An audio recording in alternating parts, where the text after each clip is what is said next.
Hi everyone, this is the third in this series of video blog posts. I'm really pleased this week to bring you a little bit about grammar. So what I've been sharing with you in the last couple of posts is about when I was a teaching principal and life was really busy and I wanted to be able to streamline my planning and teaching, but also really maximize student outcomes. I wanted to be targeted. I didn't want to be really general and kind of hit and hope, or sometimes I call it cast the net teaching, where I'll teach a lesson and I'll see who I can draw in, and we hope that we're getting everyone. And as we know, hope is not a strategy. So I've been sharing some of my strategies with you around how to engage all of your learners. So last week I promised you that I would share a little bit about how to teach grammar in the context of real text and with maximum student participation. So let's say that you've noticed in your student writing or your student oral sharing that they're using the word went a lot. The boy went to the pool, I went to the cupboard, he went over to the shop, and it's went. And you've noticed that making the use of more interesting verbs is going to really improve your student writing. So the first step then, once you've noticed that there's an area to develop, is to choose a text. And you choose a text then that models for students the language you want them to develop. So let's say you noticed all this stuff around verbs and the use of went, and you knew that the Grumpy Lighthouse Keeper was a great text full of fantastic verbs, all about how creatures move. So you might not have this knowledge sitting in your head about what texts are good for what, and that's okay. Spending some time in your school library, or if you're lucky enough to have a resource room that's full of rich text to draw on. I don't know how many schools do have that, but I hope that it's more and more as time goes on. But spend some time in your school library or your local library and looking at the language and asking, does this actually model what I want my students to learn? So before you get to the explicit grammar part where we want students to use this for writing, you're going to do lots of building the field. And in the first video, I talked about all of the different ways we can build the field. But essentially, the Grumpy Lighthouse Keeper has some really terrific language for students. There's scuttled, there's flapped. It does have walked, and that's okay. But there's some other fantastic words that describe how the different animals, characters in the text move. Before you get to the explicit unpacking of the verbs, you will also have done a little bit of work on synonyms. So this is an example here that from one of my own classrooms, and we were studying the book The Toy Maker and the Bird by Pamela Allen. Fantastic book, lots of themes, highly recommend it. But what we did was we examined all of the verbs in the text. We did that whole activity where students locate them, but then they were engaged in writing up those verbs on cards. We sorted them. I taught the children about the different kinds of verbs and how they were used. And then we had also done some vocabulary work. So work on synonyms. The word that I had noticed at the time students were using was good. Everything was good. And I was very tired of seeing the word good in their writing. So we banned the word good for a little while, and they delighted in picking me up when I used the word good in my everyday speech. But we brainstormed. Now, I had a group of students who were year 3 to 6 and who were all able to decode at a fairly reasonable level. So we busted out the thesauruses and we found all these synonyms. And that was a really meaningful way to engage them in accessing these texts that we know are important. But we've done a whole heap of work on building the field around language. We had also acted out the text, and because I knew that I wanted to focus on a particular aspect of language, I really emphasised that when I teach in this way. So for the Grumpy Lighthouse Keeper, you will have students act out the text and really focus on those verbs. So their learning around this aspect of grammar has been whole body, it's been collaborative, it's been highly supported. Then we can start to engage them in language production of this grammar orally and in writing. But what we don't want to do is say, well, we've talked about it, go and use it now. We want to scaffold the experience. So we're going to follow the I do, we do, you do pattern exactly as we did for writing a character description in last week's video. If you haven't seen that one, pop over and have a look. I'll put the link underneath this video.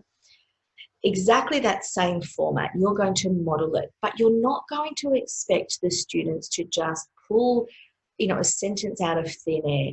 Giving no scaffolding leaves many students feeling lost because the choices are endless, and that can be really crippling for them. So you're going to choose a picture. Now, because we'd already done so much work on the book, we're not going to just give them a picture from the text. You might choose to give them a picture from the text, but thinking about my own teaching experiences, we want it to be that gradual release of responsibility. Lots of work around the text, then we're stepping back a little bit. The subject matter changes. That's become unfamiliar, but the scaffolds are still there. So in this, I'm showing one picture, and in the I do, I'm going to model for them, the girl something across the field.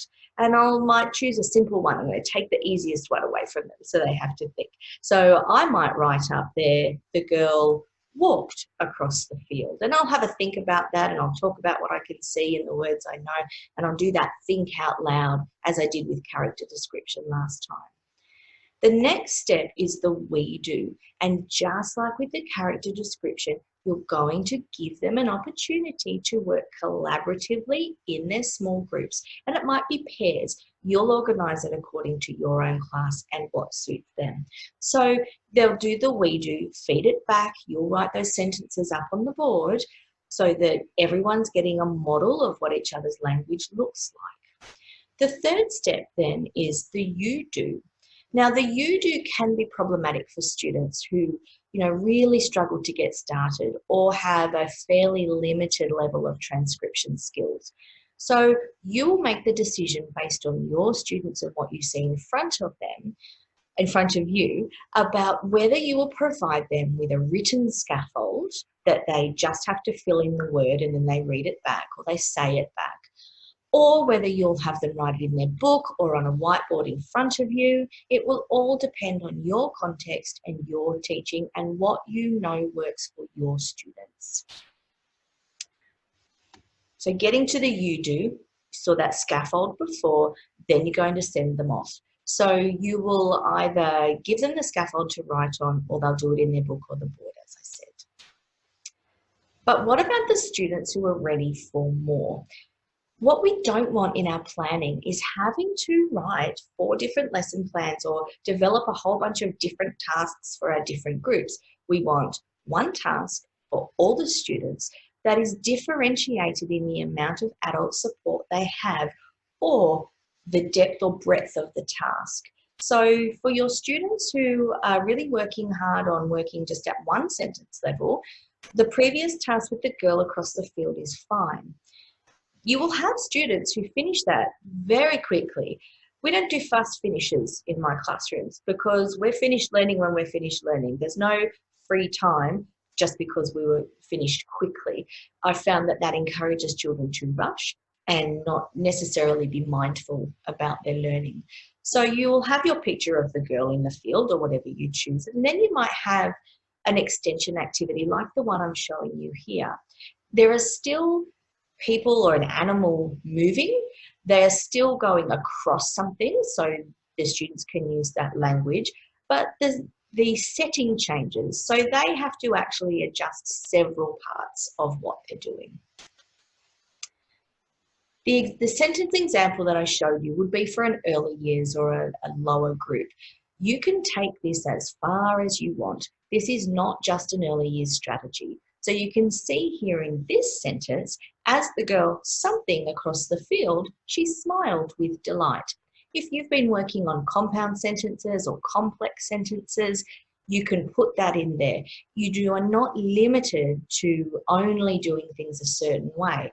I know I keep saying it, but this enables you to really address the needs of your students and your teaching.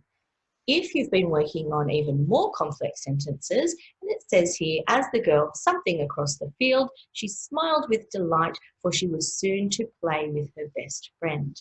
You might leave more parts of that sentence out, but you're able to engage students in this modelling and sharing of this work at the level that works for them and works for you.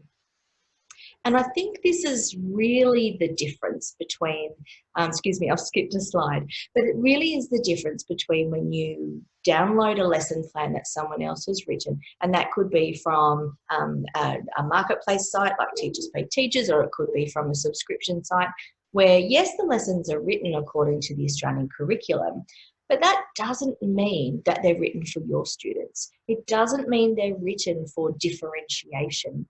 So the writers of those lessons look at the Australian curriculum and base the lesson in that, and that's wonderful. But what they don't do is say, what are the strengths and areas of opportunity of the students in front of me? And they can't do that because it's you who knows your students, not the authors of the lesson plan.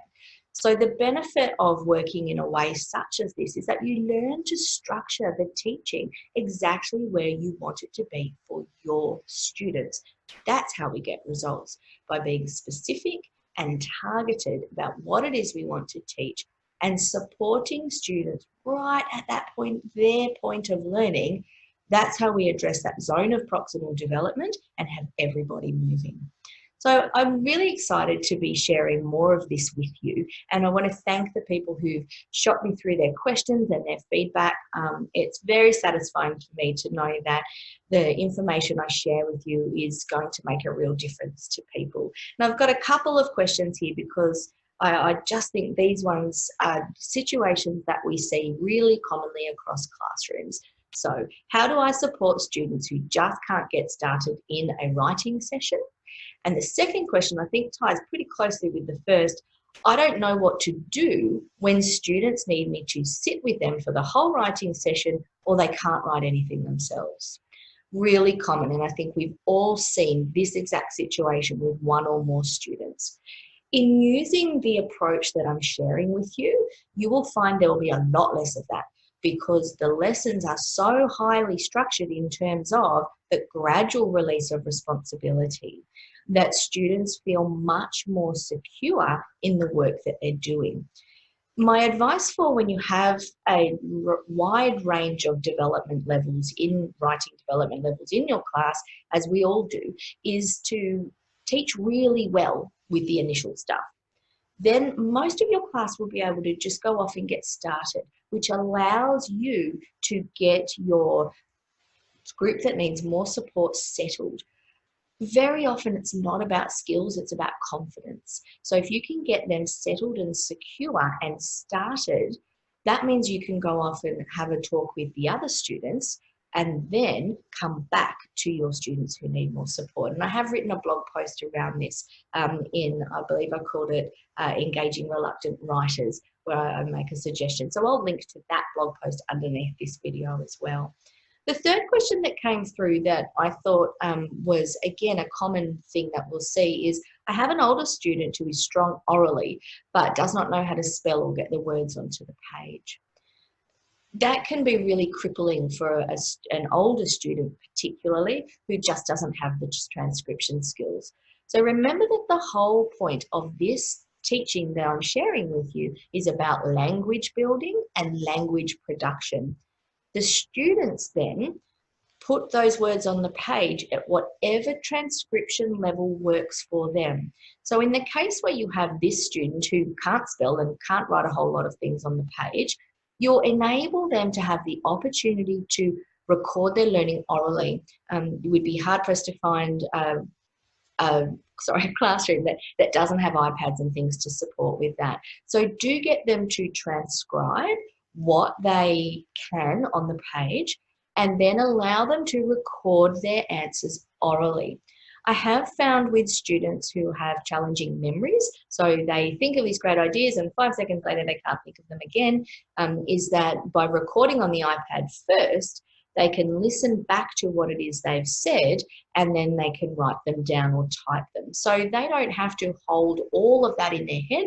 If you have students potentially with dyslexia or another learning difficulty who have challenges around working memory, this can be a really good scaffold for them, because they can press pause and skip back and listen to again as many times as they need to be able to record what they're saying. So those are my tips for supporting students in these situations. So the system that I'm sharing with you, and I really want to tell you more about, has some really great advantages. The first one is it gives you your time back. You streamline your planning. I've mentioned before that, you know, a 5-week unit takes a couple of hours to plan, and then you just tweak as you go along. You don't have to spend hours and hours. If you are spending as much time planning, and that includes the amount of time you may be spending online looking for lessons, if you spend as much time planning as you do teaching, there's something wrong there. You cannot spend your whole life planning for teaching, because how do you ever get out of the starting gate in terms of building the automaticity and the confidence that you need as a teacher to be able to give your cognitive energy to the instruction and working with students? So this system will really help streamline planning and give you your time back to think about what counts. As I've said, it will reduce your cognitive load and increase your confidence, because you can work with certainty. And someone said to me the other day, I just feel like I only ever have, you know, this tentative grasp on what it is I'm teaching, as if it lives outside of me and I grab little bits of it and I hope I'm doing the right thing, but I don't feel sure. So I hope that my work enables you to feel sure about what you're doing and start to build that confidence to be able to move forward for yourself and your students. This system also allows you to kind of build that holy grail of what we do around collaborative work.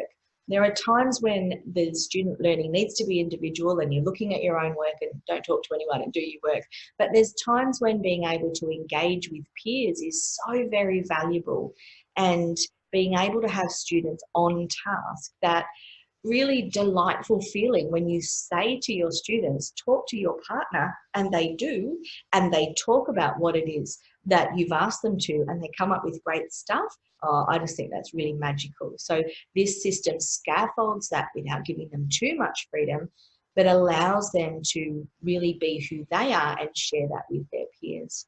And finally, this system is going to give you the confidence to know that you're addressing all of the curriculum areas. You know, I talked about my own experiences of being really uncertain that I was actually covering what we needed to, particularly around the literature strands of the curriculum, and wanting to make sure that I was not just giving lip service to that curriculum, but that students were having repeated opportunity to practice those skills and really develop them.